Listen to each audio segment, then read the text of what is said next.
In this video, we're going to be talking about Baldur's Gate Dark Alliance. If you did not know, the game just re-released for PlayStation, Xbox, and Nintendo Switch, with a PC and mobile launch coming later this year. This is one of the most bizarre launches I've ever seen in my near 10 years in the gaming industry. There was almost no promotion for this, no fanfare. They just quietly released this, and we were given no heads up about it, which is just strange considering we got to play hands-on with the director of Tuque Studios, like not 2 weeks ago for the new Dark Alliance game that's coming out in June. They did not mention, Wizards was on that with us as well, they did not mention to me at all that they were going to do this, which I feel like would have been relevant, so this is just kind of strange. And not only was this kind of announced like literally the day before it came out, it's been having some issues, like it's still, I don't believe, in the Nintendo Switch store yet, that's been delayed. Which should be either any day now, it should be there. It's not in the PlayStation 5 store for some people like myself. I had to actually download it from the PlayStation 4 store and then transfer it over to my PS5 in order to play on there. So there's some really weird things happening with this launch. Setting those things aside for now, I want to talk about what they've done to the game. So essentially all they've done is made this thing playable in 4K. It certainly looks a lot better than the original in 4K, I'll give them that, but they did not like re-render any of the cutscenes or any of the opening scenes or anything like that, or change any quality of life improvements, etc. So there's no online co-op. It's still couch co-op, which is great. If you love couch co-op, by the way, this is a great couch co-op game. But there's no like improvements, no subtle changes to the game. Essentially, they just basically made it playable on modern systems. Talking about the performance of the game, it actually looks pretty good for a game that's 20 years old. Plays pretty smoothly. I haven't really noticed. The load times are really fast. I haven't really noticed anything too major. There are a couple bugs. Like, it seems like the sound cuts out every periodically, and you have to, like, restart the game. I don't know if that was present in the original or not, because it's been 20 years. But that's a thing. And also, sometimes some of the items on the ground are invisible for some reason. You'll walk over and pick up stuff that you can't see. So there are some minor bugs like that. Haven't run into anything major yet. What's really great about this re-release, in my opinion, is that it's making this game playable for the first time for a lot of people in about 20 years. Or maybe a little less than 20 years.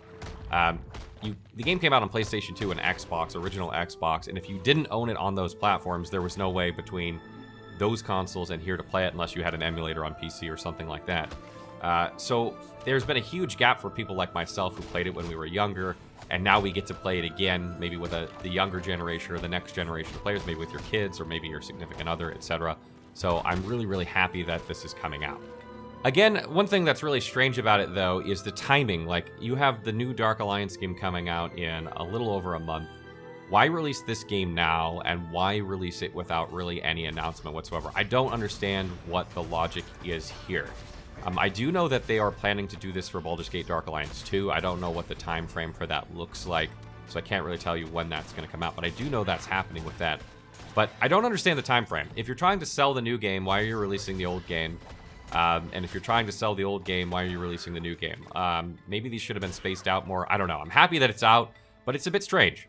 The last thing that adds a little bit more confusion, in my opinion, to this launch is the cost of this. This is a $29.99 re-release. The game, when it came out, was $49.99, if I'm not mistaken. And the new Dark Alliance game is $39.99. So you're effectively saying that your brand new game is only $10 better than this game that's 20 years old that you basically just blew up and re-released. I think that's a weird statement to make.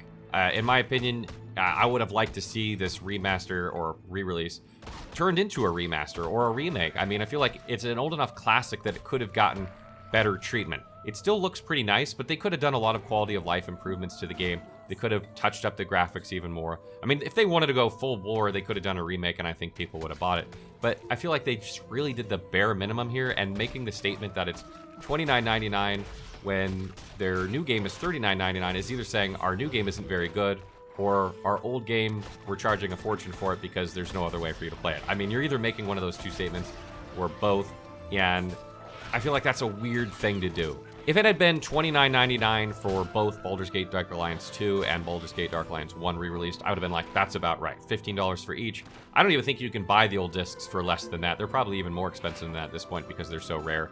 So that I would have been fine with.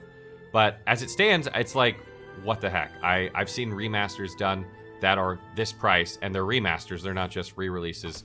So that's a bit strange to me. All those things said, I still bought the game anyway. I've been enjoying it anyway. I'm still co-oping it anyway. The co-op's great. If you're a fan of this franchise, you'll probably go, you know, if you're my age and you're almost 40 now, you'll probably go, like, I'll just get it anyway because I want to play it with, my family or whatever, my friends, etc. But if you are someone who's never played this, I would say this to you. Definitely get it, but I would wait till it's like a package deal with the second one or comes down in price. I feel like $29.99 is like, I don't know how they can justify that in my head other than you can't play it unless you do it. Like I feel like that's the statement that's being made here. And I feel like just let it come down in price and get it eventually because it's a great game and you should play it. But $29.99, I'm not so sold on that. Again, this game is currently playable on PlayStation 4, PlayStation 5, Xbox One, and Xbox Series S and X. Also Nintendo Switch, and as I mentioned, that may or may not be in the store by the time this video comes out because that was slightly delayed. And this is eventually coming to PC and mobile later this year, but there has been no date announced yet.